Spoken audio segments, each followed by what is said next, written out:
Dobar dan, dobar dan, šta radite? Ili ste dobro?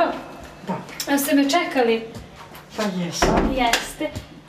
Evo ovako recite odmah, treba nešto da vam pomognem, prije nego što sedim da vas izmasiram. Samo da neko pokuca na vrata.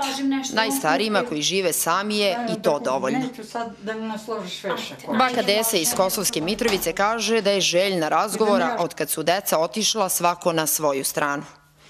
Kao trend su prošla 4 meseca koliko je trajao projekat zdravlja Mladi za stare. Ja sam stara, to mnogo znači. Mislim, eto, i ne daj Bože, sad još pokretno sama, biće da ne mogu da se pokrenem. Lepo je kad je otvori neko vrata i dosta samo da popriča. Ja ne čujem ni da ništa, već taj televizor.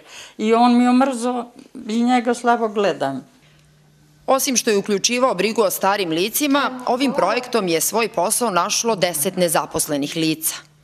Gerontodomaćice su imale zadatak da tokom posete korisnicima obavljaju svakodnevne poslove umesto njih, ali pre svega da im se nađu i razmene koju reč. Jel vežbate?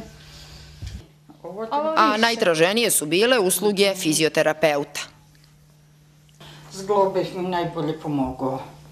Zglobeh? Aha, sam mnogo skuplji. Odavno je poznato da stari vole da se druže sa mladima, ali u stalnom strahu da su na smetnji. U Centru za socijalni rad podsjećaju da u Kosovskoj Mitrovici ne postoji niti jedno mesto namenjeno najstarijim stanovnicima.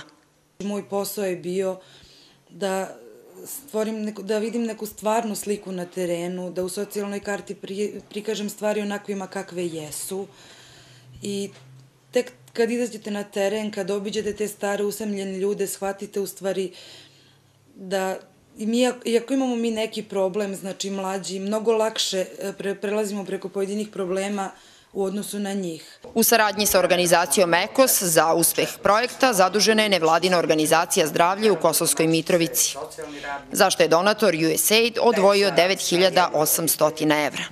Ovaj projekat je hteo da jednostavno pokaže starim osobama da neko brine o njima, da sve ono što nije institucija koja inače ne postoji u Mitrovici, nije u mogućnosti da im pruži, znači organizacija zdravlja je htela da pokaže da brine o njima i da se stara.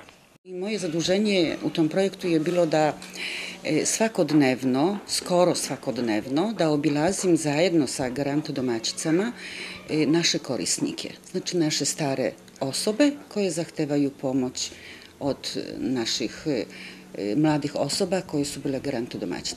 Ovo je samo jedan u nizu projekata u okviru programa za aktivno učešće zajednica koji finansira USAID, a sprovodi kancelarija Mercy Corpsa sa ciljem jačanja civilnog društva. Radim kroz kuću, nema... Program za aktivno učešće zajednica.